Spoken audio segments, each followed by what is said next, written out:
พเจ้าชื่อพรเพชรอุ่นแก้วสมาชิกสภาแห่งชาติเขตเลือกตั้ง 14 แขวงสารวันขออนุญาตประกอบคำเห็นต่อบทรายงานการสรุปตีราคาการโฆษณาเผยแพร่กฎหมายของรัฐบาลและข้าพเจ้าขอมีบางคำเห็นตามคำถามเจาะจิ้มของท่านประธานกองประชุมดังนี้ต่อกับการสรุปตีราคาด้านดีและสาเหตุที่พาให้มีด้านดีในการโฆษณาเผยแพร่กฎหมายของรัฐบาลนั้นข้าพเจ้าเห็นว่าเป็นการตีราคาที่ถูกต้องสอดคล้องตามความจริงแท้ส่วนด้านอ่อนข้อคงข้างข้าพเจ้าเห็นว่าบางกระทรวงองค์การกบ่ทันมีแผนการตามที่ทางท่านรัฐมนตรีได้สรุปมาแต่ถึงว่ามีก็บ่ทันจัดตั้งปฏิบัติให้เป็นระบบต่อเนื่องและอีกอันนึงที่ข้าพเจ้าเห็นก็คือทักษะและขีดความสามารถของพนักงานที่เป็นนักโฆษณาเผยแพร่กฎหมายนี่ยังจำกัดถึงว่ามีจำนวนหนึ่งก็บ่ทันได้รับการฝึกอบรมอย่างเป็นระบบจึงเฮ็ดให้บ่สามารถคัดจ้อนเอาบางเนื้อในจิตใจที่สำคัญของกฎหมายที่ติดพันกับความรับผิดชอบหน้าที่การเมืองที่ติดพันกับการดำรงชีวิตประจำวันของคนอยู่ในสังคมออกมาโฆษณาส่วนเสือเพื่อสร้างให้ความสนใจความดึงดูดให้ผู้ฟังอยากเข้าร่วมรับฟังและการโฆษณาก็ยังบ่สามารถตอบโต้ปรากฏการณ์ย่อท่อที่เกิดขึ้นในสังคมได้อย่างทันการ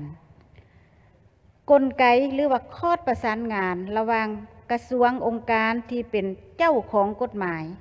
กับองค์การที่รับผิดชอบสร้างกฎหมายยังบ่ทันกลมเกลี่ยวยังบ่ทันคล่องตัวเฮ็ดให้การเคลื่อนไหวโฆษณาเผยแพร่กฎหมายบ่แข็งแรงเท่าที่ควรและการประเมินความรับรู้และความเข้าใจเกี่ยวกับกฎหมายที่ได้โฆษณาเผยแพร่ไปนั่น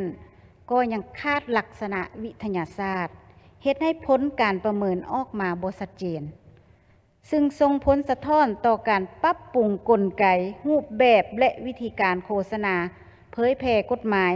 สู่บาทเก่าใหม่บ่ได้ดีสำหรับข้อยุ่งยากและสิ่งท้าทายข้าพเจ้าเห็นอยู่3จุดเนาะอันที่1แม่นการโฆษณาเผยแพร่กฎหมายยังบ่สามารถเข้าถึงประชาชนที่อยู่เขตภูดอยห่างไกลซอกลีกย้อนสภาพภูมิสันฐานของประเทศเฮาและย้อนสภาพแวดล้อมในการดำรงชีวิตของพลเมืองและอันที่2ก็คือบุคลากรที่เฮ็ดเวียกงานนี่แม่นยังมีน้อยบ่เพียงพอกับความเรียกร้องต้องการและอันสำคัญทักษะและขีดความสามารถของนักโฆษณาเผยแพร่กฎหมายกระดังที่ข้าพเจ้าได้กล่าวมานั้นและอีกอันนึงที่สำคัญงบประมาณที่นำใช้เข้าในเวียกงานดังกล่าวนี่ก็ยังจำกัดบ่เพียงพอกับความเรียกร้องต้องการในการจัดตั้งปฏิบัติหน้าที่เวียกงานตัวจริงส่วนว่ารูปการโฆษณาเผยแพร่กฎหมายควรซุ้มใส่เป้าหมายได้ก่อนเพื่อเห็นให้ได้รับผลดีข้าพเจ้าขอแลกเปลี่ยนว่าก่อนอื่นหมดควรโฆษณาเผยแพร่ให้พนักงานรัฐกรที่อยู่ในความรับผิดชอบของบรรดากระทรวงองค์การที่เป็นเจ้าของกฎหมายนั่นก่อนเพื่อให้เข้าใจจะแจ้งลึกซึ้งเกี่ยวกับเนื้อในจิตใจของกฎหมายว่าเนื้อในใดติดพันกับการปฏิบัติหน้าที่ความรับผิดชอบของตนเองเนื้อในใดติดพันกับการปฏิบัติหน้าที่ของภาคส่วนเกี่ยวข้อง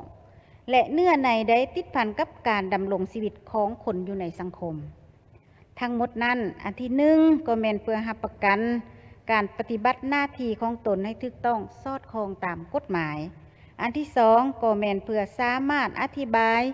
ชี้แจงให้บุคคลนิติบุคคลหรือว่าการจัดตั้งที่มีความสนใจหรือว่ามีข้อข้องใจเกี่ยวกับการปฏิบัติหน้าที่ของพนักงานที่เกี่ยวข้องให้เข้าใจซึ่งนี้ข้าพเจ้าเห็นว่าแม่นรูปการหนึ่ง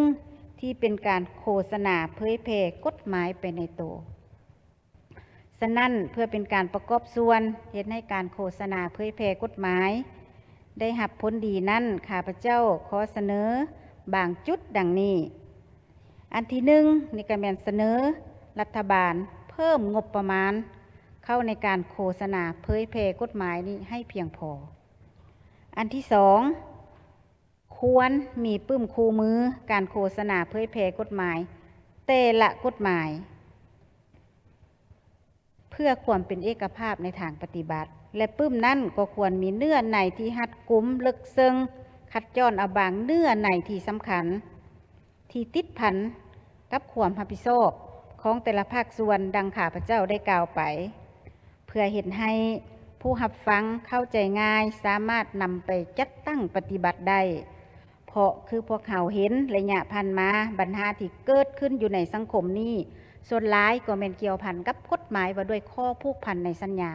โดยเฉพาะเป็นการกู้ยืมที่มีหลักทรัพย์ค้ำประกันผู้ขอกู้ยืมได้โอนลอยใบตะดินที่เป็นหลักทรัพย์ค้ำประกันให้ผู้ให้ยืมสุดท้าย